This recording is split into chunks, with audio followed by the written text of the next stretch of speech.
जब उन दोनों ने देखा कि पुल टूट गया है तो उन्होंने संकोच नहीं किया और नदी के दूसरी ओर उड़ते हुए जोर से चिल्लाया। उन्होंने हवा में ऊंची छलांग लगाई और जब वे पानी पर उतरे तो उन्होंने अनगिनत लहरों को लात मारी। पू पू पू। अनगिनत जाल हवा में उन दोनों की ओर उड़ गए। उन दोनों ने देदीप्यमान तलवार कीऊ भेजी और इन जालों को चकनाचूर कर दिया।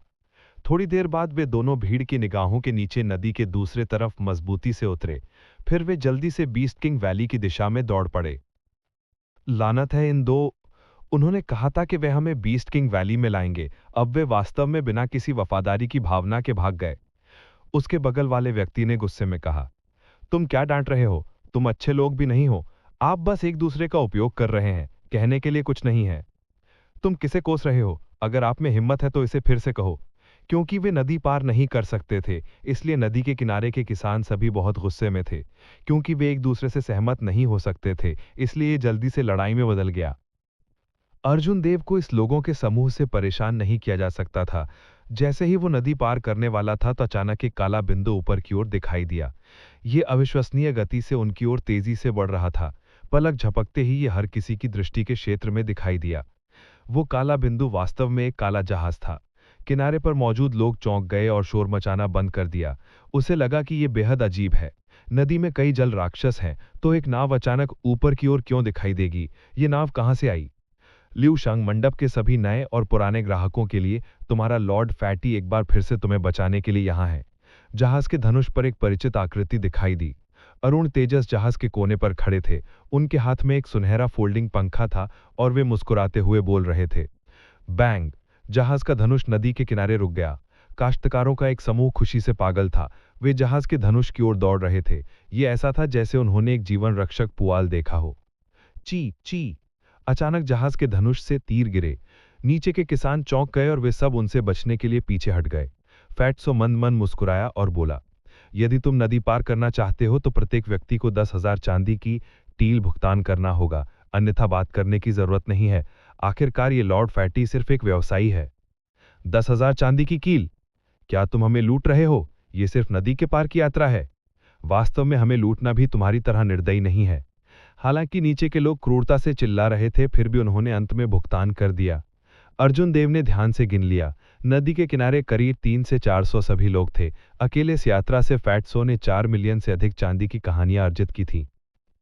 अर्जुन देव को पहले से ही उम्मीद थी कि फैट्सो सैवेज जंगल में भाग जाएगा, लेकिन उन्हें यहां उनसे मिलने की उम्मीद नहीं थी। यह अप्रत्याशित था, लेकिन कारण के भीतर। अर्जुन देव को शक था कि फैट्सो ही पुल तोड़ने वाला था। पलक झपकते ही नदी के किनारे के सभी लोग निकल चुके थे।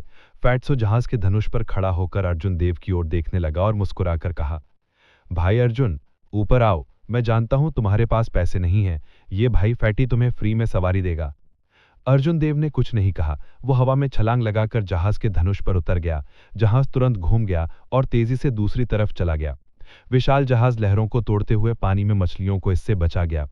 अरुण तेजस ने भीड़ को अलग कर दिया और अर्जुन देव को जहाज की पकड़ में ले गया। उसने कुछ गर्व से कहा, कैसा है भाई अर्जुन, मेरा जहाज खराब नहीं है ना? अर्जुन देव ने मन मन मुस्कुराकर कहा, हालांकि इसकी तुलना ब्लैक रॉयल वॉरशिप जैसे किंग ग्रेट सीक्रेट ट्रेजर से नहीं की जा सकती है, लेकिन ये कम से कम एक स्पिरिट ग्रेट सीक्रेट ट्रेजर है। फैट्सो के दिल में चौंक गया। वो मुस्कुराया, भाई अर्जुन की आंखें वास्तव में तेज हैं। कैसा रहेगा अगर मैं तुम्हें बीस्ट किंग वैली में ले आऊं? बेशक हमारी दोस्ती के साथ मैं तुमसे कोई शुल्क नहीं लूंगा। अर्जुन देव के दिल की धड़कन रुक गई। दरअसल उसने सही अनुमान लगाया था। उसने जैसे ही नाव को ऊपर से आता देखा तभी उसने इसके बारे में सोच लिया था। आकाश से पानी में प्रवेश करने के अलावा पानी में प्रवेश करने का कोई अन्य रास्ता नहीं था। क्या तुम मुझे देखने के लिए कंट्रोल रूम में ला सकते हो? अर्जुन देव ने पूछा। वो वास्तव में जानना चाहता था कि ये पौराणिक सीक्रेट ट्रेजर कला के संग्रह में दर्ज जादुई खजानों के समान था या नहीं। अर्जुन देव के बोलने के बाद उन्होंने अपनी यूनिवर्स रिंग से गोल्डन होली बीस्ट ब्लड की बोतल निकाली और फैट्सो के सामने रख दी। अर्जुन देव ने इसे खोला और एक सांस ली। वह मुस्कुराया और कहा, जरूर, कोई समस्या नहीं है। हालांकि समय सीमित है, यहां ज्यादा देर तक मत रुको। फैट्सो ने अपना हाथ बढ़ाया और एक शॉकवेव भेजा। वह एक अज्ञात स्थान से टकराया और तुरंत होल्ड के फर्श में एक बड़ा छेद दिखाई दिया। अर्जुन देव और फैट्सो तुरंत छेद में गिर गए। अर्जुन देव हवा में घूमकर मजबूती से उतरे। उसने तुरंत अपने चारों ओर एक परिचित आभा महसूस की। उसने जल्दी से अपनी आंखें बंद कर लीं और अपनी आध्यात्मिक भावना को मुक्त कर दिया।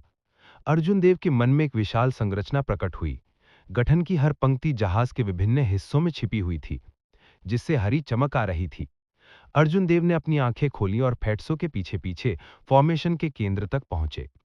अंत में उसने गुप्त खजाने के मूल का रहस्य देखा। गठन के केंद्र के चारों ओर कई स्पिरिट स्टोन रखे गए थे। कुछ बूढ़े लोग जहाज पर आध्यात्मिक ऊर्जा के प्रवाह को नियंत्रित कर रहे थे। वास्तव में यह एक गुप्त खजाना है, अर्जुन देव ने आश्चर्य से सोचा। हालांकि आज के लोग भूल गए हैं कि गुप्त खजाने को कैसे संचालित किया जाता है। उन्हें वास्तव में इसे सक्रिय करने के लिए स्पिरिट स्टोन की आवश्यकता थी। चलो चलते हैं, भाई अर्जुन पहले ही किनारे पर पहुंच गए हैं। अर्जुन देव सोच में डूबे हुए थे जब उन्हें फेटसो ने टोक दिया था। उन्होंने पाया कि इस गुप्त खजाने का वास्तविक कार्य इसकी शक्ति का 10वां हिस्सा भी नहीं था। इसका उपयोग केवल परिवहन उपकरण के रूप में किया जाता था। उसे लगा कि यह अफसोस की बात है।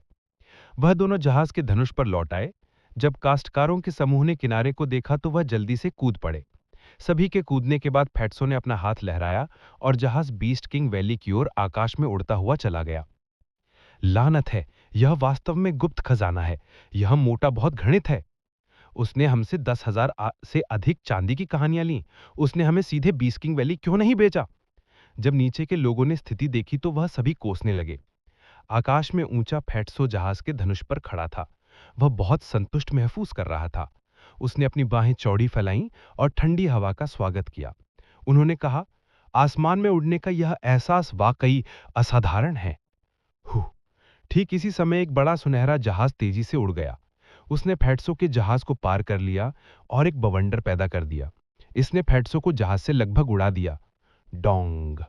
जैसे ही फेटसो शाप देने वाला था, अचानक उसके सिर के ऊपर एक छाया उड़ गई। एक शराब का प्याला ऊपर से गिरा और फेटसो के सिर से टकरा गया। अर्जुन देव ने उस युद्धपोत को देखा जो फेटसो के सिर के ऊपर से उड़ रहा था। उसने उस पर हरेंद्रा रेड्डी की आकृति देखी। दरअसल रेड्डी कबीले का किंग ग्रेट सीक्रेट ट्रेजर सामने आ गया था।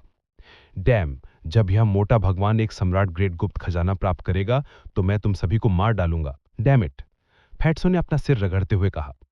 ठीक इसी समय अर्जुन देव ने देखा कि नीचे एक पेड़ पर कोई आकृति खड़ी है। उसे लगा कि वह व्यक्ति जाना पहचाना लग रहा है। उसने अपनी आध्यात्मिक भावना का विस्तार किया और पाया कि यह चमन चौधरी थे। चमन चौधरी ने अपने पीठ पर तलवार रखी थी और उनके लंबे बाल हवा में लहरा रहे थे। वह पेड़ की शाखा पर खड़ा हो गया और दूर से देखने लगा। अर्जुन देव को अजीब लगा। उन महान कुलों ने बड़ी संख्या में लोगों को लाया और यहां तक कि अपने किंग रेड सीक्रेट ट्रेजर को भी जुटा लिया। डोमिंग प्रांत के सबसे मजबूत संप्रदाय मिस्ट्री स्वॉर्ड संप्रदाय ने केवल चमन चौधरी को भेजा। इसके अलावा वह अकेला आया, इसका कोई मतलब नहीं था। अचानक चमन चौधरी ने अपना सिर घुमाया और अर्जुन देव पर एक फीकी मुस्कान प्रकट की। ऐसा लग रहा था जैसे वह उसका अभिवादन कर रहा हो। अर्जुन देव चौंक गया। क्या वह मुझे देख सकता है? मैंने केवल उसे अपनी आध्यात्मिक भावना से स्कैन किया। यहां तक कि एक मार्शल संत भी इसका पता नहीं लगा पाएगा।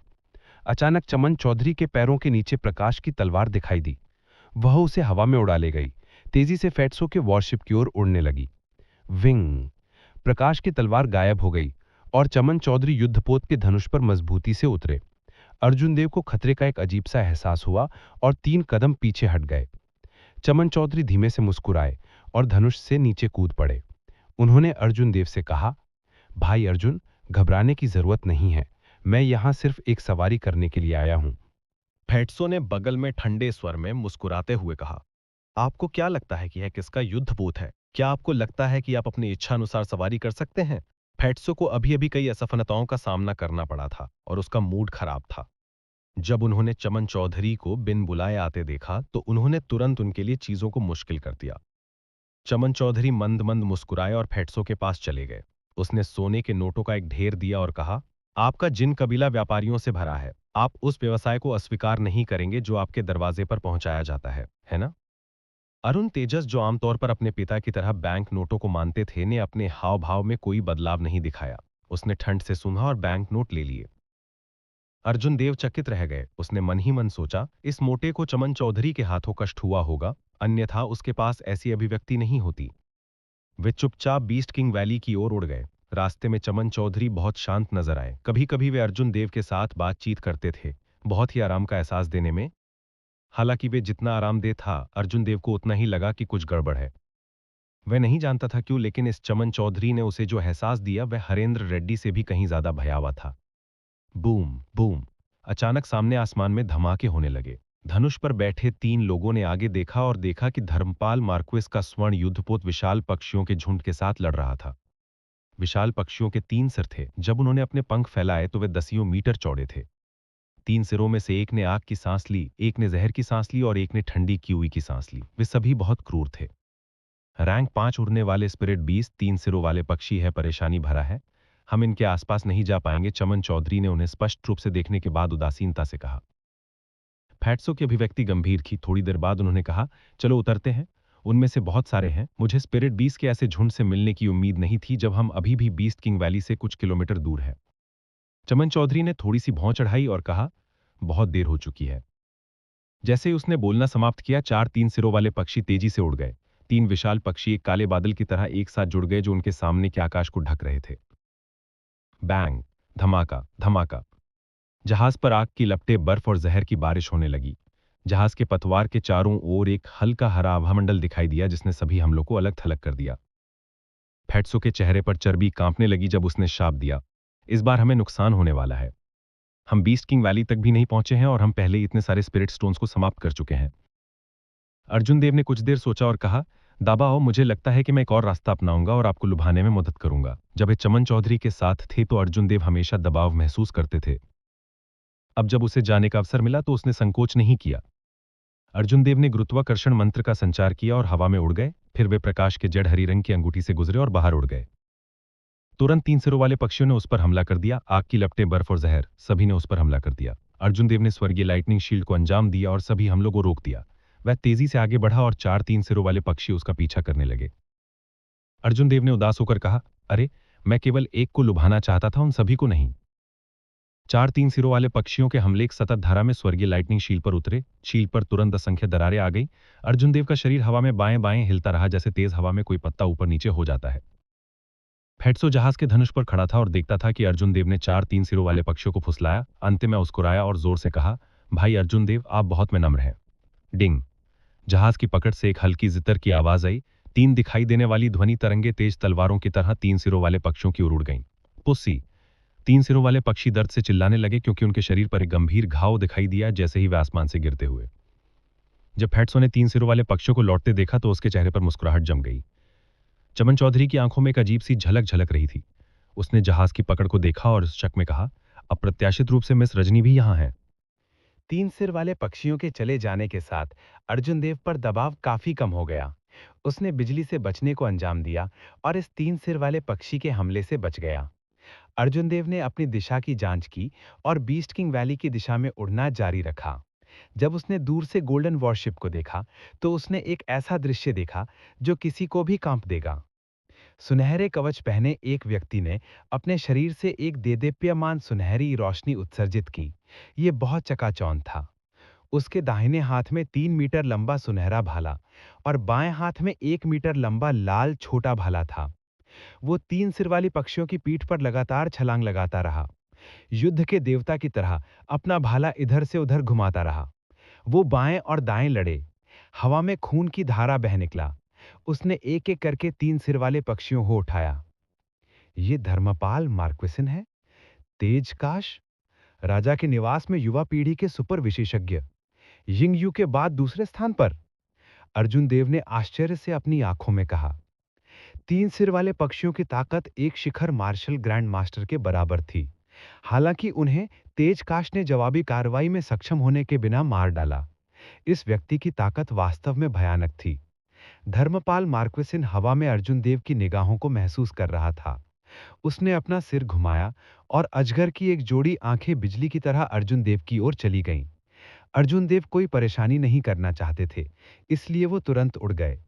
आधे घंटे तक उड़ने के बाद अर्जुन देव को पहले ही आसमान से बीस्ट किंग वैली का सिलवट दिखाई दे रहा था। वो ज्यादा ध्यान आकर्षित नहीं करना चाहते थे, इसलिए अर्जुन देव धीरे धीरे नीचे उतरे।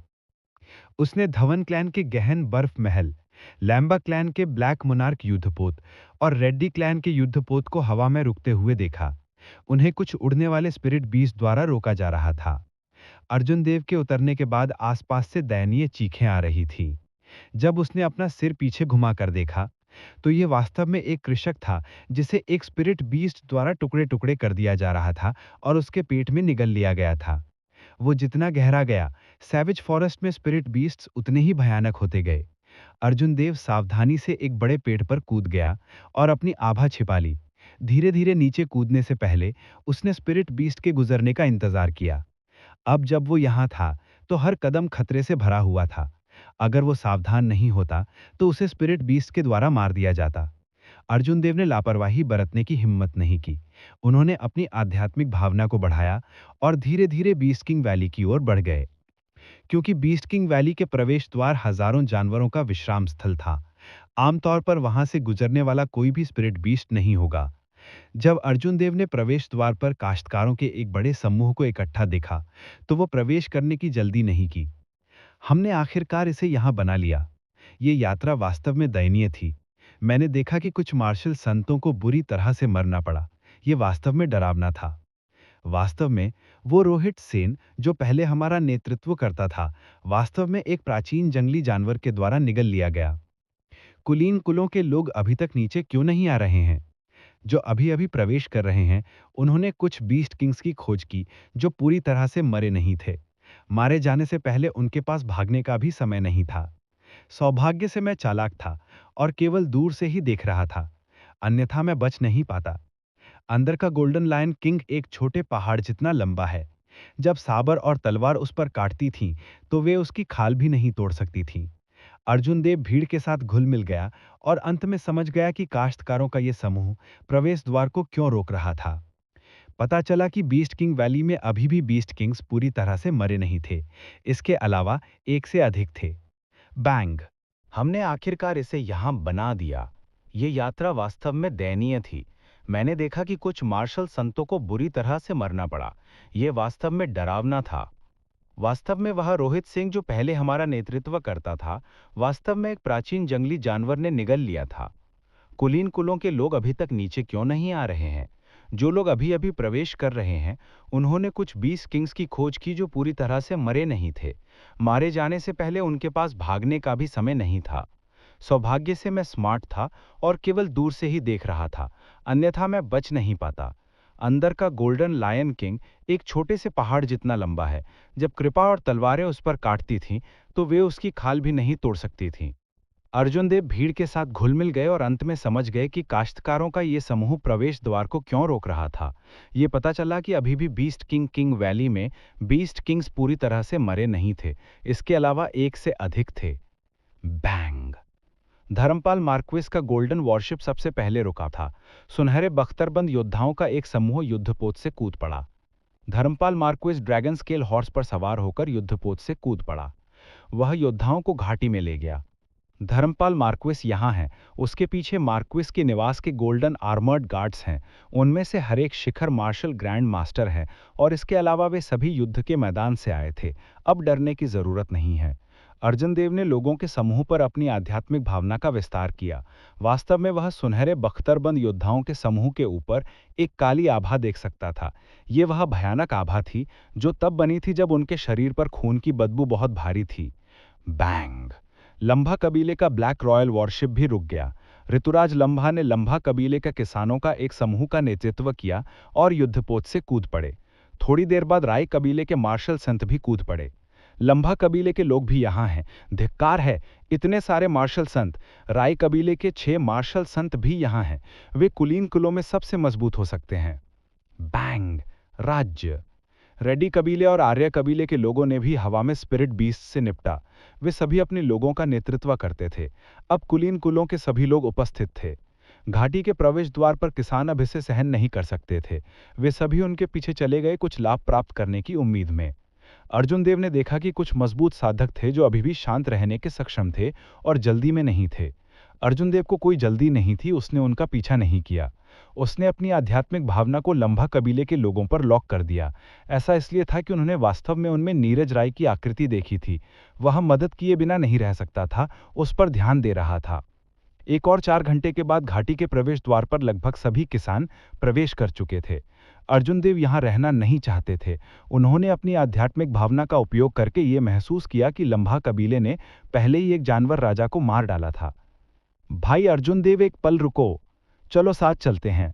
अचानक उसके पीछे से फैट्सो की आवाज आई। अर्जुन देव ने पीछे मुड़कर देखा तो अरुण तेजस मुस्कुरा रहे थे और पीछे से चिल्ला रहे थे। उसके बगल में रजनी अपनी जीतर को अंकले कर रही थी। उसके शुद्ध चेहरे पर एक हल्की सी मुस्कान भी दिखाई दी। जब अर्जुन देव ने रजनी को देखा तो वह थोड़ा दंग रह गए। उन्हें याद आया कि जब उस पर 4-3 सिर वाले पक्षियों ने हमला किया था तो ऐसा लग रहा था कि उसने जीतर की आवाज सुनी है। ऐसा लग रहा था कि रजनी ने कदम उठा लिया। दोनों के पास आने के बाद अर्जुन देव ने रजनी को धन्यवाद कहा। मिस रजनी, आपकी मदद के लिए बहुत बहुत धन्यवाद। रजनी चतुराई से मुस्कुराई। उसके सुंदर चेहरे पर एक शरारती भाव दिखाई दिया जब उसने कहा, क्या युवा मास्टर अर्जुन अपनी बुद्धि को कम करने से नहीं डरते? अर्जुन देव अपने दिल में शर्म से लाल हो गए। वह लड़की वास्तव में एक ऐसी प्राणी थी जिसमें द्वेष था। वह पहले ही भूल गया था कि उसने उस समय उससे क्या कहा था। अब जबकि उसने इसके बारे में ध्यान से सोचा तो रजनी वास्तव में उसके पक्ष में थी। अनंतवीर गौड़ की शक्ति कम नहीं थी। ये बस इतना ही था कि वह शुरू में लापरवाह था और उसे नुकसान का सामना करना पड़ा। इसलिए अर्जुन देव उन पर आक्रमण करते रहे। सबसे खास बात यह थी कि उन्हें यह उम्मीद नहीं थी कि अर्जुन देव रजनी के सामने कोई कदम उठाएंगे। फैट्सो ने अपने हाथ में सुनहरा तलतड़ी पंखा पकड़ लिया और मुस्कुराया। चलो जल्दी से अंदर चलते हैं। इस मोटे भगवान को कम से कम इस बार अपने नुकसान की भरपाई करनी होगी। जब अर्जुन देव ने चमन चौधरी को नहीं देखा तो उन्हें अजीब लगा। उन्होंने पूछा, चमन चौधरी कहाँ हैं?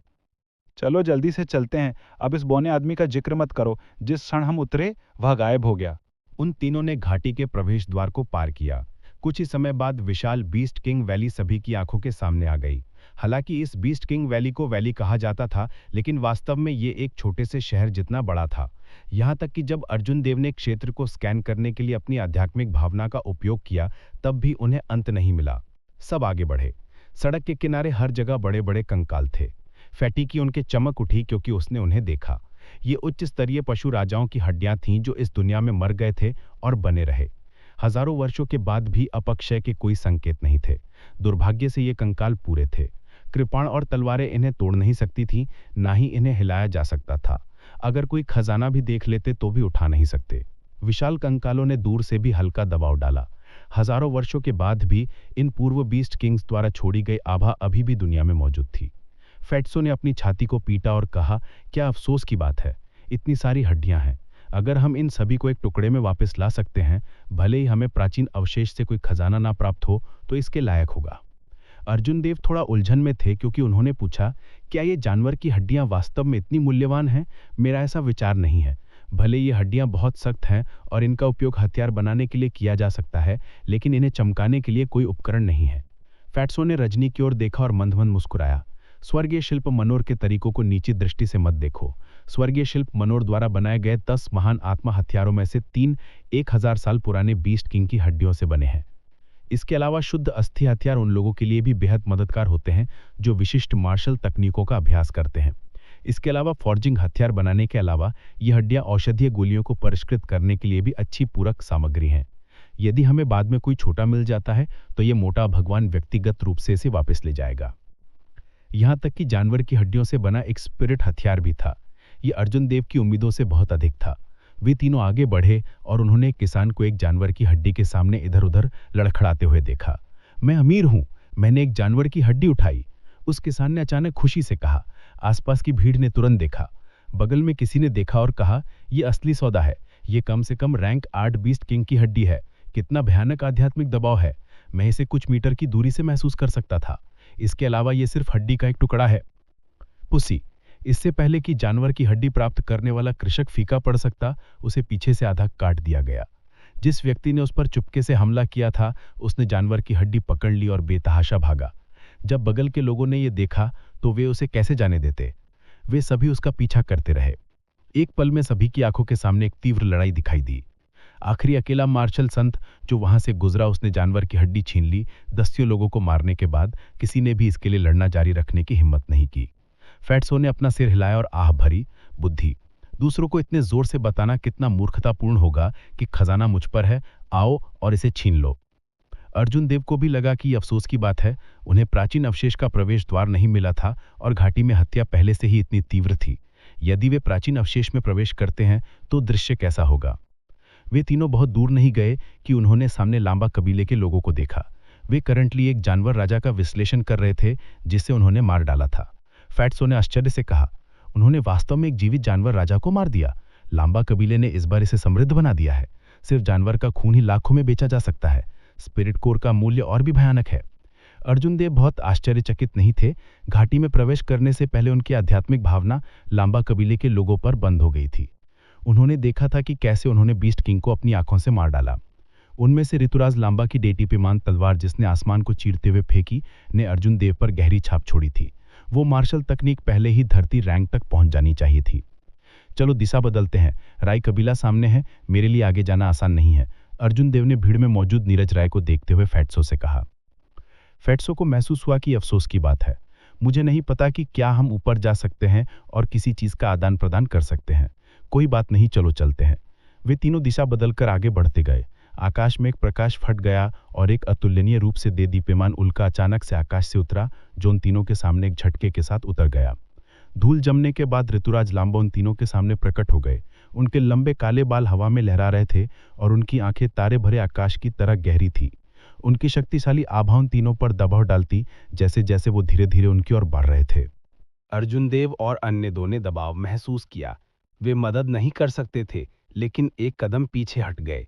उन्होंने सावधानी से ऋतुराज लांबा की ओर देखा जो अचानक उनके सामने आ गए थे। ऋतुराज लांबा का चेहरा जेड जैसा था। वह बहुत हैंडसम था। उन्होंने अर्जुन देव की ओर इशारा करते हुए उदासीनता से कहा, तुम रुको, तुम दोनों जा सकते हो। उसकी आवाज तेज नहीं थी और वह बिना किसी हत्या के इरादे के धीरे धीरे बोला। हालांकि उनके शब्दों से एक आभा प्रकट हुई जिसे अस्वीकार नहीं किया जा सकता था और कोई भी उनके शब्दों पर सवाल नहीं उठा सकता था। पूं पूं पूं। नीरज राय ने राय कबीले के मार्शल ग्रैंड मास्टर्स के एक समूह का नेतृत्व किया और दौड़ पड़े। वह ऋतुराज लांबा के पास खड़ा हो गया और बोला, चचेरा भाई, उस साला फटसों को भी पीछे रहना चाहिए। अरुण तेजस ठंडे स्वर में हंस पड़े। भीड़ ने केवल हवा की आवाज सुनी और फटसों ने नीरज राय को उठा लिया। एक पल में भीड़ ने यह भी सोचा कि नीरज राय अकेले ही फटसों के हाथों में भाग गया है। पा पिया पा। फटसों के बोलने के बाद उन्होंने नीरज राय को 2 थप्पड़ और मारे। नीरज राय का दाहिना गाल तुरंत सूज गया और उसके मुंह के कोने से खून निकल गया। धिक्कार है मोटे, मुझे जल्दी से नीचे रखो, अन्यथा मैं तुम्हें इच्छा करूंगा कि तुम मर गए हो। मैं इससे पहले कि नीरज राय अपनी बात पूरी कर पाता, फैट्सो ने बेरहमी से उसे जमीन पर पटक दिया। उसका मोटा पैर नीरज राय के चेहरे पर टकराया। बेरहमी से उस पर कई बार पटका मारा। ऋतुराज लांबा को कुछ लोगों को रोकते देखकर किनारे के काश्तकारों ने जल्दी से दूर से देखा। जब उन्होंने देखा कि फटसो अचानक बाहर निकल रहा है तो सभी को अपने दिल में अतुलनीय रूप से सदमा लगा। फटसो बाहर निकल गया। वह वास्तव में अत्याचारी है। उन्हें ऋतुराज लांबा की भी परवाह नहीं है और उन्होंने सीधे अपने चचेरे भाई पर कदम रख दिया। हा। नीरज राय का क्या मतलब है? यहां तक कि शीहे प्रांत के यान कबीले के अनंत वीर गौर का फर भी फटसो ने छीन लिया था। क्या आपको लगता है कि ऐसा कुछ भी है जो वह नहीं कर सकता? ऐसा लगता है कि अफवाहें सच हैं। मुझे आश्चर्य है कि नीरज राय को छीन लिया जाएगा या नहीं। अगर ऐसा है तो यह मजाकिया होगा। जब भीड़ के शब्द फटसो के कानों में पहुंचे तो फटसो को मरने का भी मन कर रहा था। वह समझाना चाहता था कि यह सिर्फ एक अफवाह थी, लेकिन यह स्पष्ट रूप से समय नहीं था। क्या तुमने फटसो के हाव भाव देखे? ऐसा लगता है कि उसने इसे स्वीकार कर लिया है। लानत है, कितना बर्बर। आप अभी भी उसे मोटा कहने की हिम्मत करते हैं? क्या आपने सुना नहीं कि उसने क्या कहा? जो कोई भी उसे मोटा कहेगा वह उसका सारा फर उतार देगा। आपका काम पूरा हो गया। आप इतने जोर से हैं कि फटसो आपको जरूर सुनेगा। जल्दी से इससे स्वयं निपटें। लानत है, मैं अब और नहीं कहना जा रहा हूं। अगर मैं जारी रखता हूं तो मैं वास्तव में समाप्त हो सकता हूं। जब अर्जुन देव और रजनी ने यह सुना तो वे दोनों अवचेतन रूप से 3 कदम पीछे हट गए और उनके और फटसो के बीच में कुछ दूरी बना ली। अरुण तेजस के चेहरे पर अन्याय के भाव थे। उसके पास अब वह अत्याचारी हवा नहीं थी जो उसके पास पहले थी। उसने कड़वाहट से शिकायत की, क्या तुम लोग अधिक वफादार हो सकते हैं? उसने कहा, अरुण तेजस, जल्दी से मेरे बेटे को जाने दो। मुझे तुमसे कोई शिकायत नहीं है। मैं शहर के पूर्व की सड़क वापस नहीं लूंगा। मैं तुम्हारे लिए चीजों को कठिन नहीं करूंगा। राय कबीले के मुखिया नदीत राय ने जब नीरज राय को अरुण तेजस द्वारा बढ़ाया गया तब चिल्लाए। नीरज राय ने जब नदीत राय की आवाज सुनी तो वह काफी उत्तेजित हो गए। उसका सिर फटसों के पैर के नीचे संघर्ष कर रहा था। अंत में उसने अपना मुंह खोला और एक गहरी सांस ली। उसने जोर से कहा, पिताजी, आपको मुझे बचाना होगा। यह मोटा एक विकृत है, अनंतवीर गौर थे। फटसो अत्यंत निराश था। जैसे ही उसने नीरज राय की बात सुनी, उसने उसे हवा में लात मारी। फिर उसने अपनी पत्ती के समान प्रयोग किया और उसे बेहोश कर दिया। नदीत राय बहुत चिंतित थे और आगे बढ़े। फटसो ने नीरज राय की गर्दन पकड़ ली और नदीत राय की ओर घूरते हुए देखा। उस घातक नजर को महसूस करते हुए नदीत राय जल्दी से रुक गए। बूम! ऋतुराज लांबा, जो इतने समय तक चुप थे, अचानक हिल गए। फैत्सो के सामने अचानक एक काली आकृति दिखाई दी। उस आकृति ने अपनी उंगलियों को तलवार के रूप में इस्तेमाल किया और अरुण तेजस की आंखों पर निशाना साधा। हू! अरुण तेजस के हाथ में गोल्डन फोल्डिंग फैन शुआ की आवाज के साथ खुल गया। उसके पीछे एक सुनहरी आकृति दिखाई दी। उस आकृति ने एक विद्वान की तरह कपड़े पहने हुए थे। उनके हाथ में एक सुनहरा फोल्डिंग पंखा भी था। जैसे ही विद्वान प्रकट हुए, एक प्राचीन ऋषि की शक्ति सभी दिशाओं में फैल गई। आसपास के सभी काश्तकारों ने एक धार्मिक आभा महसूस की। बूम! विद्वान ने धीरे से अपने हाथ में फोल्डिंग पंखा लहराया, जिससे ऊर्जा की लहर निकली। फैटी के सामने की काली आकृति को तुरंत पीछे की ओर उड़ते हुए भेज दिया गया। हवा में एक खूनी छाया में विस्फोट हो गया। ये एक प्राचीन ऋषि का हथियार है। वास्तव में इसमें एक दाऊ छवि का निशान बचा है। कितना भयानक! ऋतुराज लांबा का बाहरी अवतार वास्तव में कोमल लहर के साथ एक पल में नष्ट हो गया था। ऋतुराज लांबा के भाव नहीं बदले। हालांकि वह अपने दिल में कुछ आश्चर्यचकित था। उसे उम्मीद नहीं थी कि इस अतुलनीय रूप से चिपचिपे फैत्सो के पास वास्तव में उस पर एक खजाना होगा। इसके अलावा उनकी पोशाक को देखते हुए वे भव्य गहने बहुत अच्छी तरह से खजाने हो सकते हैं। फैत्सो नीरज राय को अपने कंधे पर उठाकर ले गए थे। उन्होंने ऋतुराज लांबा की ओर देखा और कहा, मुझे आपके और अर्जुन देव की दुश्मनी की परवाह नहीं है। बीस्ट किंग वैली छोड़ने के बाद आप जो चाहे कर सकते हैं। हालांकि जब तक वह बीस्ट किंग वैली में है, वह मेरा साथी है। उन्होंने कहा, नीरज राय को कुछ समय के लिए मेरे साथ रहने दो। बीस्ट किंग वैली छोड़ने के बाद मैं तुम्हें उसे वापस कर दूंगा। अरुण तेजस के बोलने के बाद वे अर्जुन देव और रजनी को लेकर दूसरी दिशा में चले गए। नादित राय और अन्य लोगों ने अर्जुन देव की पीठ की ओर देखा। उनके दिल क्रोध से जल उठे, लेकिन वे कुछ नहीं कर सकते थे। अगर वे लोगों के इस समूह को जबरन मारने की कोशिश करते तो नीरज राय को निश्चित रूप से तुरंत मार दिया जाता। ये मोटा वास्तव में अत्याचारी है। वह ऋतुराज लांबा से भी नहीं डरते हैं। राय कबीले के लिए कितनी अफसोस की बात है। उनका केवल एक बेटा है और वह फैट्सो द्वारा बर्बाद किया जा रहा है। जिन लोगों को वे नाराज कर सकते थे, उनमें से उन्हें बस इस फैट्सो को नाराज करना था। चलो अब इस बारे में बात नहीं करते हैं। वह फैट्सो अभी ज्यादा दूर नहीं गया है। अपनी आवाज कम करो। बीस्ट किंग वैली के सुनसान इलाके में अरुण तेजस ने लापरवाही से नीरज राय को जमीन पर पटक दिया और उसके शरीर के साथ खिलवाड़ करने लगा। अर्जुन देव और रजनी ने उन अफवाहों के बारे में सोचा जो उन्होंने पहले सुनी थी। वे दोनों चुपचाप किनारे पर चले गए। थोड़ी देर बाद फैत्सो ने डांटा, कमबख्त, तुम्हारे पास कुछ भी नहीं है। अर्जुन देव और रजनी को किनारे की ओर जाते देख फैत्सो ने तेजी से नीरज राय को उठाया और उनका पीछा किया। उन्होंने समझाया, मैं कहता हूं कि आप मुझे इतनी अजीब नजर से नहीं देख सकते। ये सिर्फ अफवाहें हैं। अर्जुन देव मंद मंद मुस्कुराए, मैं जानता हूं, बस इतना है कि लोगों के बीच बुद्धि में अंतर है। वे आपको समझने में असमर्थ हैं। यह और बहुत अधिक है। फैत्सो ने खुशी से कहा। थोड़ी देर बाद उसे लगा कि कुछ गड़बड़ है। मुझे ऐसा क्यों लगता है कि आपके शब्द मेरा मजाक उड़ा रहे हैं? अर्जुन देव ने थोड़ी देर तक सुना और कहा, गड़बड़ मत करो। मैंने लड़ाई की आवाजें सुनी हैं। हो सकता है कि कोई कुलीन कबीला बेस्ड राजा को मार रहा हो। देखते हैं कि क्या हम इसका फायदा उठा सकते हैं। फैत्सो ने अर्जुन देव की ओर इशारा किया और थोड़ी देर तक सुना। उसने कहा, मुझे कुछ क्यों नहीं सुनाई दे रहा? कोई बात नहीं, मुझ पर विश्वास है। हालांकि जिस आदमी को मैं ले जा रहा हूं उसका क्या? अर्जुन देव ने थोड़ी देर सोचा। उसके बाद उन्होंने नीरज राय के शरीर पर यूनिवर्स रिंग लगा दी। एक सोच के साथ उन्होंने नीरज राय को एक साहू आवाज के साथ अंदर जमा कर दिया। जब अरुण तेजस और रजनी ने यह देखा तो वह हैरान रह गए। ये किस तरह के स्थानिक रिंग है? यह एक जीवित व्यक्ति को कैसे स्टोर कर सकती है? फैत्सो ने आश्चर्य से कहा। अर्जुन देव ने ज्यादा कुछ नहीं समझाया, बस इसे एक गुप्त खजाने के रूप में मान लो। अर्जुन देव ने आगे रास्ता दिखाया।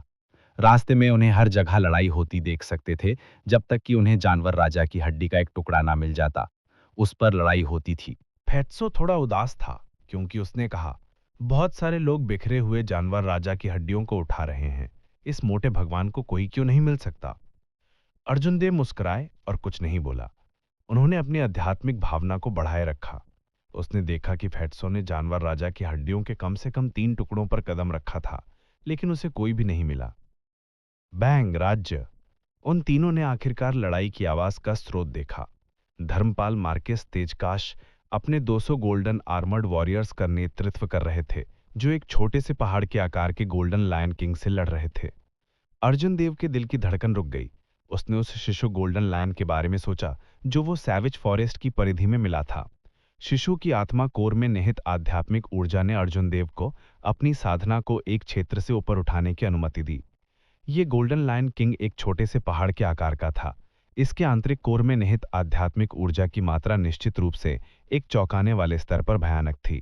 फेट्सो की आंखें चमक उठीं, क्योंकि उसने उत्साह से कहा, गोल्डन होली बीस्ट, ये वास्तव में एक सुनहरा पवित्र जानवर है। रजनी ने जवाब दिया, ज्यादा मत सोचो। धर्मपाल मार्किस के 200 गोल्डन आर्मर्ड वॉरियर्स सभी पीक मार्शल ग्रैंड मास्टर्स हैं। इसके अलावा वो पहले भी युद्ध के मैदान में लड़ चुके हैं। सबसे महत्वपूर्ण बात यह है कि उनके पास हेवनली क्राफ्ट मैनर द्वारा जाली अर्थ रैंक बैटल आर्मर और superior grade profound rank spirit weapons हैं। हालांकि उनके पास कोई मार्शल सेंट नहीं है, लेकिन उन्हें सभी शक्तियों में सबसे मजबूत होना चाहिए। अर्जुन देव अतुलनीय रूप से चकित थे। 200 से अधिक कुलीन स्पिरिट हथियार और युद्ध कवच, ये कितना भयानक था। अनंतवीर गौर ने जो युद्ध कवच पहना था वो केवल पृथ्वी रैंक वाला था। इसके अलावा वो एक कुलीन वंशज का था। ये 200 गोल्डन आर्मर्ड वॉरियर्स वास्तव में सभी अर्थ रैंक बैटल आर्मर पहने हुए थे। इसके बारे में सोचते ही डर से कांप उठने लगा। कोई आश्चर्य नहीं कि धर्मपाल मार्केस सिर्फ 200 गोल्डन आर्मर्ड वॉरियर्स लेकर आए। बस इसी के साथ वो बीस्ट किंग वैली में बिना किसी बाधा के आगे बढ़ सकता था। हाँ, जैसे ही वे तीनों बोल रहे थे, धर्मपाल मार्केस तेजकाश, जो अपने ड्रैगन घोड़े पर सवार था, अचानक जोर से चिल्लाया। वो धूल का बादल लात मारता हुआ गोल्डन लायन एंग की ओर सर पर दौड़ा। आदमी और घोड़ा एक हो गए। वो बिजली के तेज दौड़ा, एक पल में गायब हो गया। अगले ही पल वो गोल्डन लायन किंग के सामने आ गया। उसके दाहिने हाथ में 3 मीटर लंबा सुनहरा भाला एक बड़ी ताकत लिए हुए गोल्डन लायन किंग की छाती में हिंसक रूप से टकराया। बुम! उन तीनों ने एक बेहद राजसी दृश्य देखा। अपने ड्रैगन घोड़े पर सवार धर्मपाल मार्केस केवल 2 मीटर लंबा था। गोल्डन लायन जैसे छोटे से पहाड़ के सामने वो दयनीय रूप से छोटा था, लेकिन इस समय वो गोल्डन लायन किंग को उड़ते हुए भेजने में सक्षम था। ये एक बहुत ही भयानक भाले की शक्ति थी। भाले में निहित शक्ति कितनी मजबूत थी कि वो गोल्डन लायन किंग को, जो एक छोटे से पहाड़ की तरह था, उड़ा देने सकता था। बैंग! गोल्डन लायन किंग जमीन पर जोर से गिरा और जोर से आवाज निकाली, जिससे जमीन कांपने लगी। इससे पहले कि वो खड़ा हो पाता, धर्मपाल मार्किस के नेतृत्व में 200 गोल्डन आर्मर्ड वॉरियर्स ने तुरंत उसे घेर लिया। अर्जुन देव को लगा कि ये अफसोस की बात थी। वो जानता था कि इस पूर्ण शक्ति के सामने उसके पास कोई मौका नहीं था। वो जल्दी से फेट्सो अन्य लोगों को आगे बढ़ा गया। अर्जुन देव के जाने से पहले उन्होंने महसूस किया कि धर्मपाल मार्किस की बिजली जैसी निगाहें फिर से उनकी ओर देख रही हैं। उन तीनों को काफी देर तक चलने के बाद फेट्सो ने बड़बड़ाया, ये बीस्ट किंग वैली बहुत बड़ी है। अगर हम इसी तरह खोजना जारी रखेंगे तो पता नहीं कितना समय लगेगा प्राचीन अवशेष का प्रवेश द्वार ढूंढने में। घड़घड़ाना! जब फेट्सो बोल रहा था, दूर पहाड़ की दीवार से लगातार तेज आवाज की गतिशील श्रृंखला आई। एक ठंडी हवा का झोंका अचानक पूरी घाटी में बह गया। सभी के दिलों में ठंडक महसूस हुई। प्राचीन अवशेषों का प्रवेश द्वार खुल गया होगा। ये डुआनमू परिवार है। मैंने उन्हें उस दिशा में जाते देखा। इस समय सभी ने जो कर रहे थे उसे रोक दिया और दूर से पहाड़ की दीवार को देखा। धमाका, धमाका, धमाका! धर्मपाल मार्किस रोड ने अपने ड्रैगन घोड़े पर सवार 200 गोल्डन आर्मर्ड वॉरियर्स को उन तीनों से आगे बढ़ा दिया। उन्होंने वास्तव में गोल्डन लायन किंग को छोड़ दिया, जिन्हें वो प्राप्त करने वाले थे, और सीधे पहाड़ की दीवार की ओर बढ़ गए। पहाड़ की दीवार की ओर बढ़ते ही सभी की अभिव्यक्ति बेहद उत्साहित हो गई। उन्हें डर था कि अगर वे बहुत धीमे थे तो प्राचीन अवशेषों में खजाने को दूसरों द्वारा छीन लिया जाएगा। अर्जुन देव ने कुछ सोचा और मुड़े। उन्होंने कहा, चलो चलते हैं और उस गोल्डन लायन किंग को देखते हैं। प्राचीन अवशेष में जाने की कोई जल्दी नहीं है।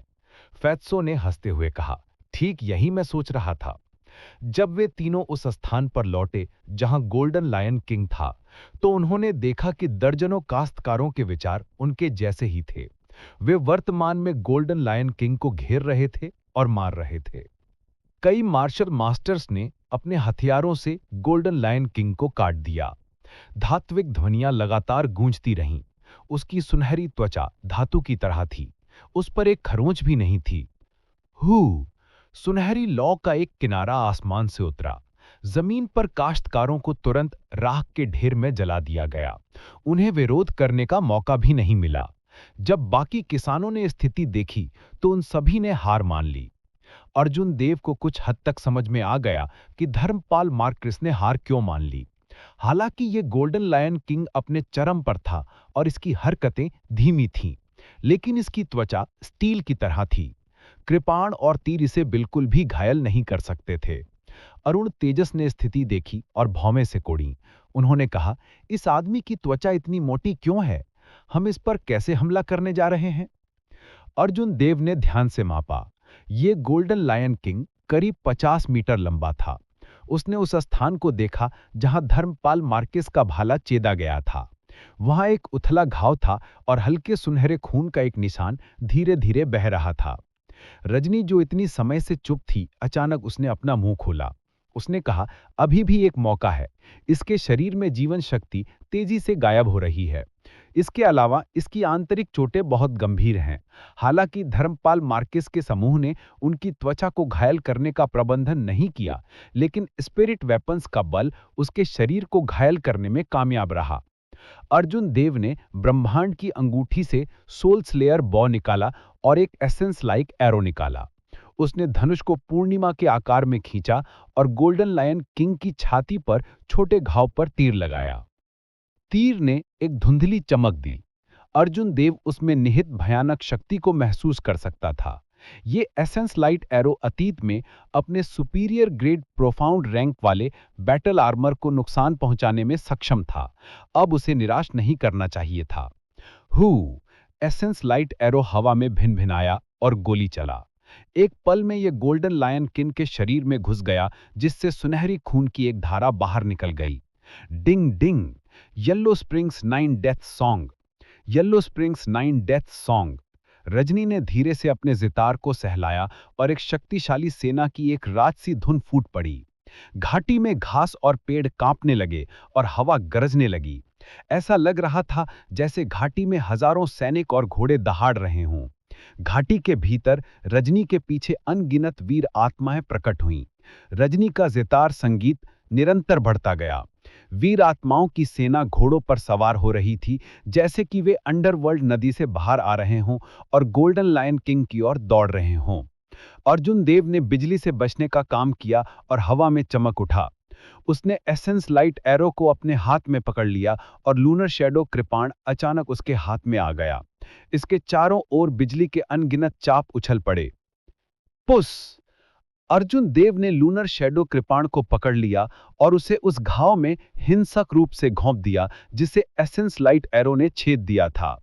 तुरंत सुनहरा खून फूट पड़ा और अर्जुन देव के चेहरे पर फूट पड़ा। लूनर शैडो कृपाण पर बिजली सीधे गोल्डन लायन किंग के शरीर में प्रवेश कर गई।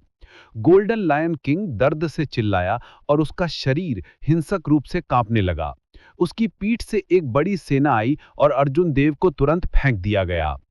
हू! गोल्डन लायन किंग ने रजनी पर सुनहरी लपटों का एक बड़ा गुच्छा उगला। फिर वे ऐसे दौड़ा जैसे कि वे अपने जीवन के अंतिम क्षण में हो। उसकी गति अतुलनीय रूप से चुस्त थी। फैत्सो ने अपने हाथ में सोने का पंखा खोला और एक सुनहरी आकृति फिर से दिखाई दी। उसने लपटों को बेरहमी से हवा दी और उन्हें उड़ाने के लिए भेज दिया। वीर आत्माओं ने अपने भाले और कृपाण लहराए और गोल्डन लायन किंग के शरीर को छेद दिया।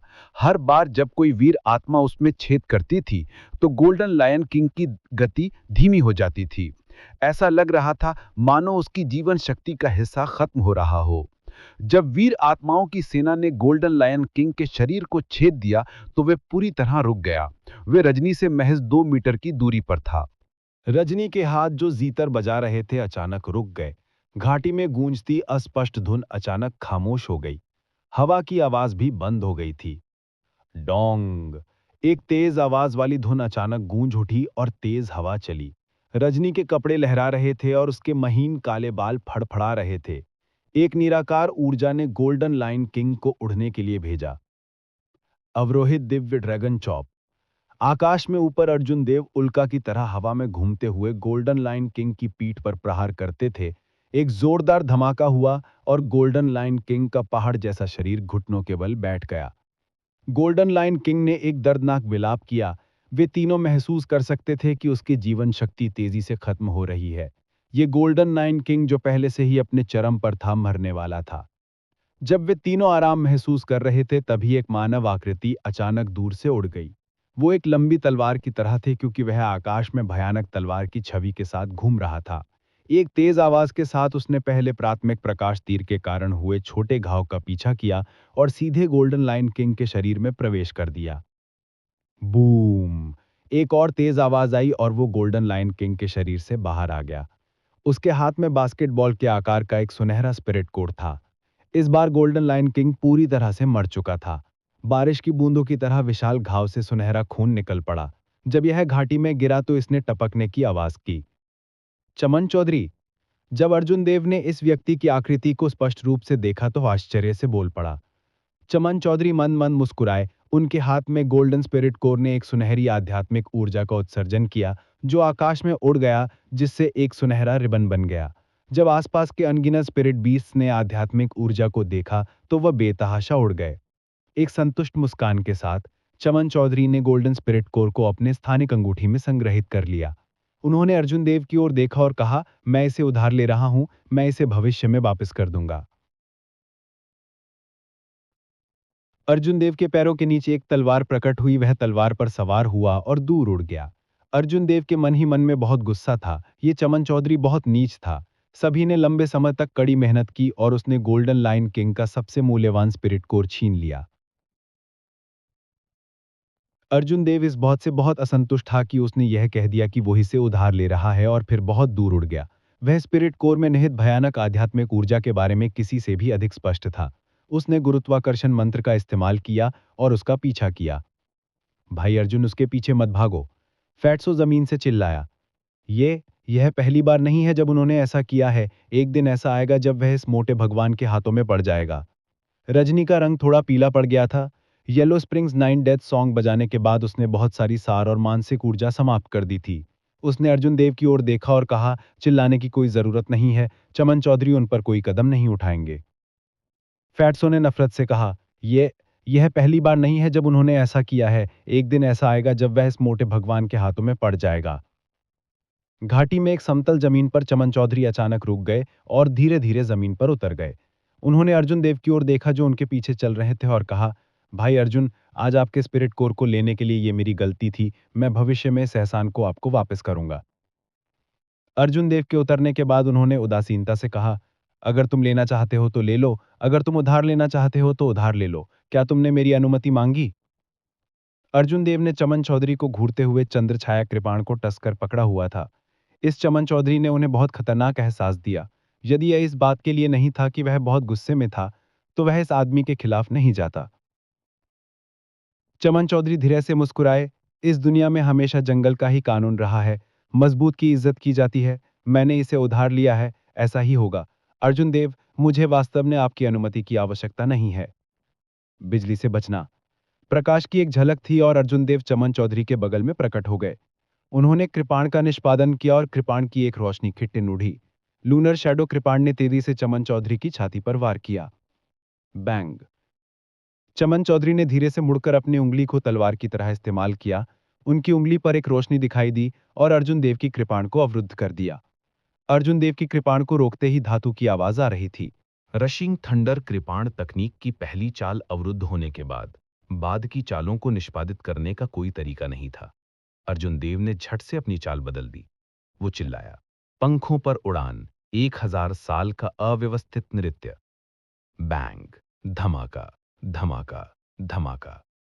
अर्जुन देव की आकृति ने तेजी से हवा में स्थिति बदल ली।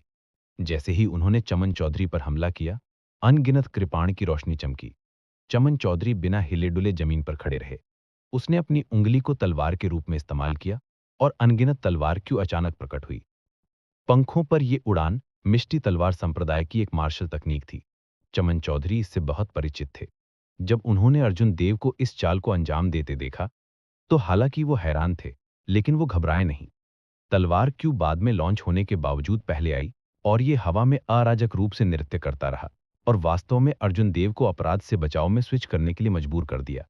कृपाण की रोशनी लगातार चारों ओर नृत्य कर रही थी, जो तलवार क्यू को भी असर कर रही थी, जो उस पर उड़ रही थी। उन दोनों ने 1000 से अधिक चालों का आदान प्रदान किया। उनका सार बहुत समाप्त हो गया था। 1000 साल का अव्यवस्थित नृत्य करने के बाद अर्जुन देव पीछे की ओर पीछे हट गए। उन्होंने blue dragon cloud soaring art का अंजाम दिया और आकाश में छलांग लगा दी। पंखों पर उड़ान, चंद्रमा आग की तरह चमकता है। आकाश में एक रहस्यमयी घटना सामने आई। असीम रात ने अचानक आकाश में धधकते हुए सूर्य को ढक लिया। एक पूर्णिमा धीरे धीरे आकाश में उग आई, जिससे एक हड़की चमक निकली। चमन चौधरी ने थोड़ी भौहें चढ़ाईं। उन्होंने आश्चर्य से कहा, यह पहले से ही बहुत चौंकाने वाला है कि वो हमारे संप्रदाय के 1000 साल का अव्यवस्थित नृत्य कर सकता है।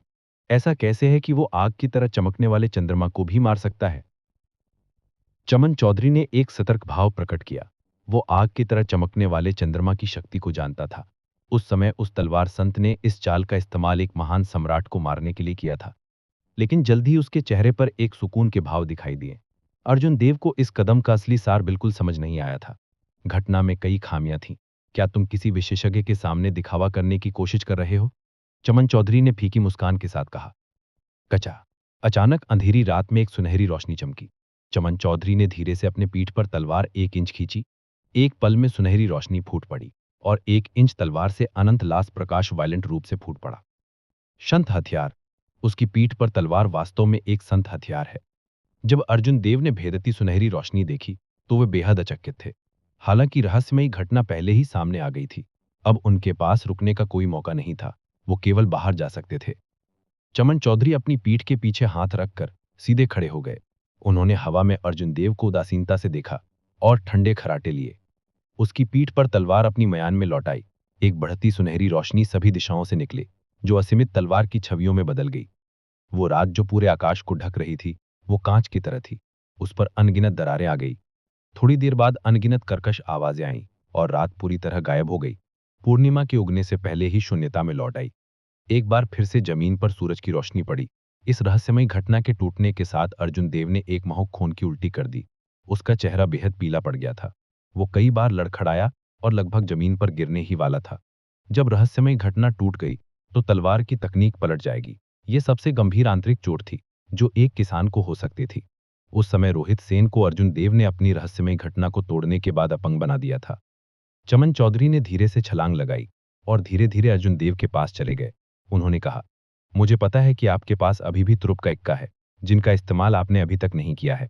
हालांकि मेरा तुम्हें मारने का कोई इरादा नहीं है, कम से कम अभी नहीं। मुझे आशा है कि तुम कोई मूर्खतापूर्ण काम नहीं करोगे।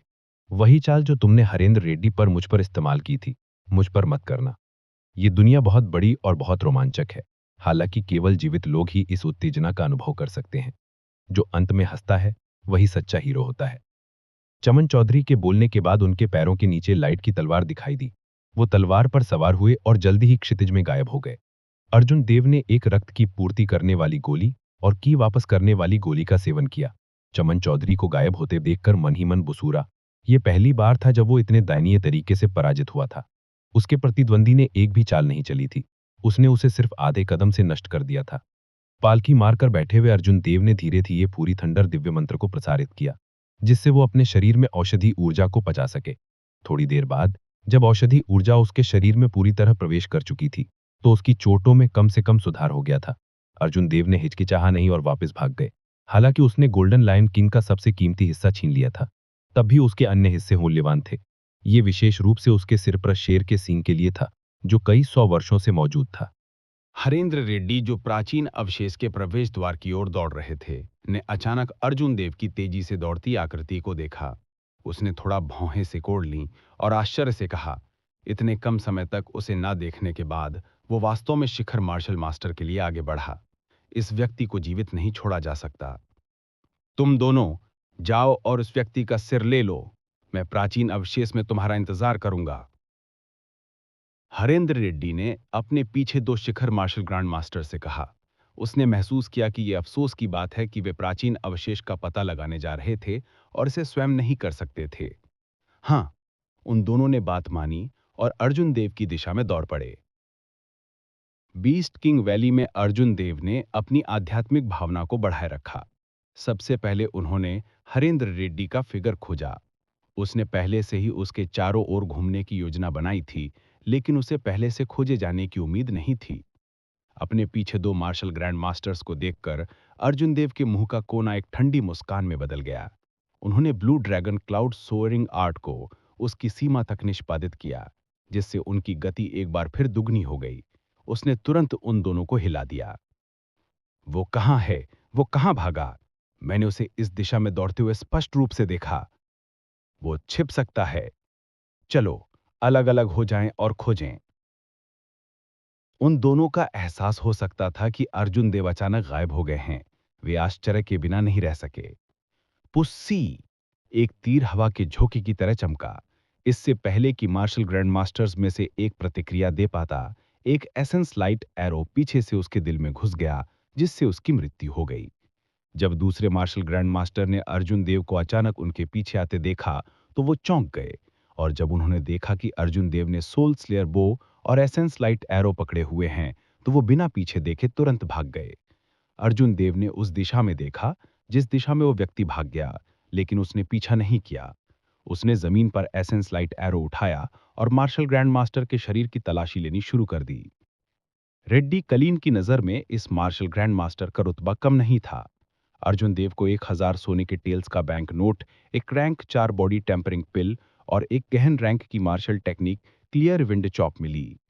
अर्जुन देव संतुष्टि से मुस्कुराए। आखिरकार उनके उदास मूड में सुधार हुआ। राय कलीन के इस मार्शल ग्रैंड मास्टर की अन्यायपूर्ण मृत्यु हो गई। अर्जुन देव ने सोल स्लेयर बो और एसेंस लाइट एरो का इस्तेमाल करके उन पर पीछे से हमला किया और उन्हें मार डाला। अगर ये आमने सामने की लड़ाई होती, तो अर्जुन देव को इस व्यक्ति को हराने के लिए कम से कम 500 चालों की आवश्यकता होती। साफ हवा चॉप। अर्जुन देव ने इसे पलट दिया। यह एक साबरे से संबंधित एक मार्शल टेक्निक थी। एक गहन रैंक वाली मार्शल टेक्निक पहले से ही बहुत उच्च रैंक की थी। कुछ कुलानों में इसे पारिवारिक विरासत के रूप में माना जा सकता है। रेड्डी कलीन जैसे कुलीन कलीन के पास ही गहन रैंक वाली मार्शल टेक्निक वाला अनुयायी होगा, ऐसी बात अन्य कुलानों के लिए अकल्पनीय थी। 1 घंटे के बाद अर्जुन देव उस स्थान पर लौट आए जहां गोल्डन लायन किंग की मृत्यु हुई थी। हालांकि उन्होंने पाया कि फैट्सो की हरकतें अत्यंत तेज थीं। उस गोल्डन लायन किंग के पास केवल एक पूर्ण सुनहरा कंकाल बचा था। जब अरुण तेजस ने अर्जुन देव को लौटते देखा, तो उन्होंने उन्हें एक सुनहरा शेर का सिंग दिया और कहा, मैंने इस गोल्डन होली बीस्ट का खून और फर ले लिया है। मिस रजनी को यह कंकाल चाहिए और यह सिंह का सिंघ आपके लिए है। मैं आपको बताना भूल गया कि चमन चौधरी के पास एक पवित्र हथियार है। एक ही साधना क्षेत्र में कोई भी उसका सामना नहीं कर सकता है। यहां तक कि एक घटिया ग्रेड मार्शल संत भी उससे हार जाएगा। क्या आपने नहीं सुना जब मैंने आपसे कहा कि पीछा मत करो? अर्जुन देव मंद मंद मुस्कुराए और उन्होंने सुनहरा शेर का सिंग ले लिया। उसने विशाल सुनहरे कंकाल को देखा और कहा, हम इस चीज को वापस कैसे ले जा रहे हैं? यहां तक कि अगर हम इसे जहाज तक ले जाना चाहते हैं, तो हमें इसे ऊपर ले जाने का तरीका सोचना होगा। फैट्सो मुस्कुराया और कहा, आपको इसके बारे में चिंता करने की जरूरत नहीं है। मिस रजनी के पास एक रास्ता होगा। रजनी धीरे से मुस्कुराई, मौन रूप से इस बात के लिए सहमत हो गई। हालांकि अर्जुन देव को शक था कि रजनी इस सुनहरे कंकाल के लिए क्या चाहती है, लेकिन अंत में उसने नहीं पूछा। लूट के बाद अरुण तेजस अच्छे मूड में थे। उन्होंने साहसपूर्वक कहा, आओ, ये मोटा भगवान तुम्हें खजाना खोदने के लिए प्राचीन अवशेष में ले जाएगा। प्राचीन अवशेष के प्रवेश द्वार पर हरेंद्र रेड्डी ने मार्शल ग्रैंड मास्टर को अपने पैरों के बीच अपनी पूंछ के साथ वापस भागते हुए देखा। वो गुस्से से उड़ गए और कहा, मैंने तुम्हारे जैसा कचरा कभी नहीं देखा। एक पीक मार्शल ग्रैंड मास्टर को एक सुपीरियर ग्रेड मार्शल मास्टर से डरा दिया गया। वो मार्शल ग्रैंड मास्टर अपना सिर नीचे किए जमीन पर घुटनों के बल बैठ गया और कुछ कहने की हिम्मत नहीं की। ये मामला वाकई शर्मनाक था। हालांकि अगर अर्जुन देव के पास सोल स्लेयर बो और एसेंस लाइट एरो नहीं होते, तो वो नहीं दौड़ते। हरेंद्र रेड्डी ने कुछ देर सोचा और फिर उदास स्वर में कहा, तुम 5 मार्शल ग्रैंड मास्टर यहीं रुको। अगर तुम उस बास्टर्ड को नीचे नहीं ले जा सके तो लांबा कलीन में वापस लौटने के बारे में भूल जाओ। इस बार वो केवल 6 मार्शल सेंट्स और 5 मार्शल ग्रैंड मास्टर्स लेकर आए। मार्शल सेंट्स के पास मजबूत युद्ध कौशल था। इस तरह की ताकत को कुलीन कुलों में सबसे कमजोर कहा जा सकता है। यह गारंटी देना कठिन था कि प्राचीन अवशेष में क्या होगा। हरेंद्र रेड्डी ने मार्शल सेंट्स को पीछे छोड़ने की हिम्मत नहीं की। 5 मार्शल ग्रैंड मास्टर्स को पीछे छोड़ना पहले से ही उनकी सीमा थी। Superior grade martial master Arjun Dev से निपटने के लिए 5 पीक मार्शल ग्रैंड मास्टर्स का उपयोग करते हुए हरेंद्र रेड्डी ने अर्जुन देव के बारे में बहुत अधिक सोचा। फैट्सो के नेतृत्व में अर्जुन देव और अन्य 2 प्राचीन अवशेष के प्रवेश द्वार की ओर चल पड़े। रास्ते में अर्जुन देव ने गोल्डन लाइन किंग का सींग निकाला जो फैट्सो ने उसे दिया था और चलते हुए उसे तराशने लगा। रजनी, अरुण तेजस और रजनी को अर्जुन देव की हरकतें अजीब लगी। अरुण तेजस मदद नहीं कर सके और कई बार पूछे। गोल्डन लाइन किंग के सींग को तराशना बेकार होगा। अर्जुन देव मुस्कुराए और समझाया नहीं। प्राचीन अवशेष में बहुत सारे अज्ञात खतरे थे। चमन चौधरी के साथ लड़ाई ने अर्जुन देव को दबाव का एहसास कराया था। उसे एक तुरुप के पत्ते की जरूरत थी जिसे वो तुरुप के पत्ते के रूप में इस्तेमाल कर सकता था।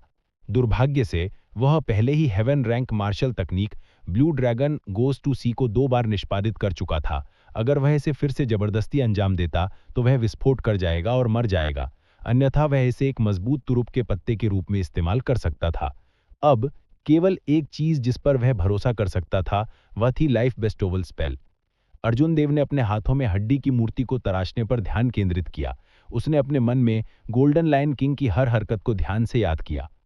हम आ गए हैं। फैट्सो ने चलना बंद कर दिया और पहाड़ की दीवार में 10 मीटर ऊंचे छेद को देखा। छेद के तली पर पत्थर के कई टुकड़े थे। डार्क होल ने उनके लिए यह देखना मुश्किल कर दिया कि अंदर क्या है।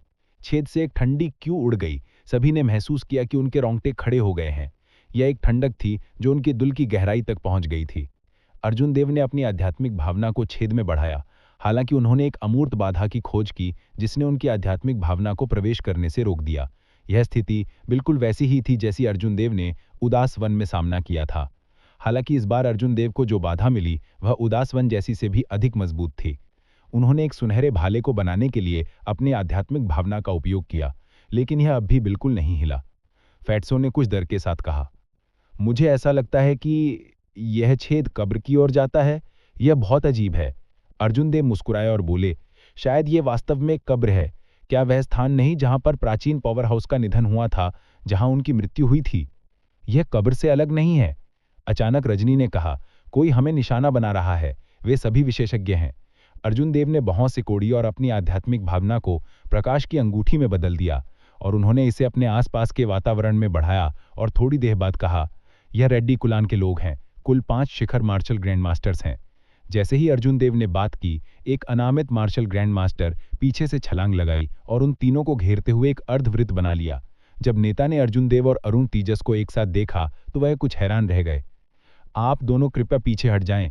हमारे रेड्डी कुलान, बिजली से बचना। अर्जुन देव ने चिल्लाया और उस मार्शल ग्रैंड मास्टर के बगल में दिखाई दिया। जब लूनार शेडो सेबर पर बिजली उछली तब उसने उसे वह कृपा निष्पादित की जिससे बोलने वाले व्यक्ति को अपने शब्दों को निगलना पड़ा।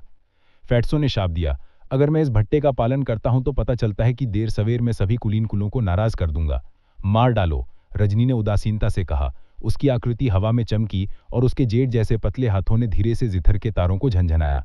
पहले बोलने वाले व्यक्ति को उम्मीद नहीं थी कि अर्जुन देव इतने दमनकारी होंगे। उसने उसे हैक करने से पहले बोलने का मौका भी नहीं दिया। पूसी, उसका शरीर पीछे की ओर उड़ गया, लेकिन अर्जुन देव की लूनर शैडो कृपाण अब भी उसके सीने पर एक घाव छोड़ रही थी। लूनर शैडो कृपाण पर बढ़ती बिजली तुरंत उसके शरीर में प्रवेश कर गई जिससे उसकी हरकतें धीमी हो गईं। आर्क लाइट चॉप, कृपाण ने हवा में एक चाप खींचा। अर्जुन देव के सामने 3 मीटर का क्षेत्र इस चाप से घिरा हुआ था। मार्शल ग्रैंड मास्टर का शरीर बिजली की रोशनी से दब गया था। उसकी गति बेहद धीमी हो गई थी। इससे पहले कि वह कोई प्रतिक्रिया देता, वह इस चाप से आधा कट गया। हर कहानी एक अंत तक पहुंचती है, लेकिन कुछ कहानियां दिल में बस जाती हैं। अगर दिव्य तपस्या अर्जुन देव की कहानी का ये भाग आपके दिल को छू गया हो तो वीडियो को लाइक करें और हमारे channel Mukul the story teller को सब्सक्राइब करें ताकि अगला भाग सबसे पहले आप तक पहुंचे। और हाँ, कमेंट में ज़रूर बताइएगा कि आपको इस कहानी का ये हिस्सा कैसा लगा। आपका एक शब्द हमारे लिए नई कहानी की प्रेरणा बन जाता है।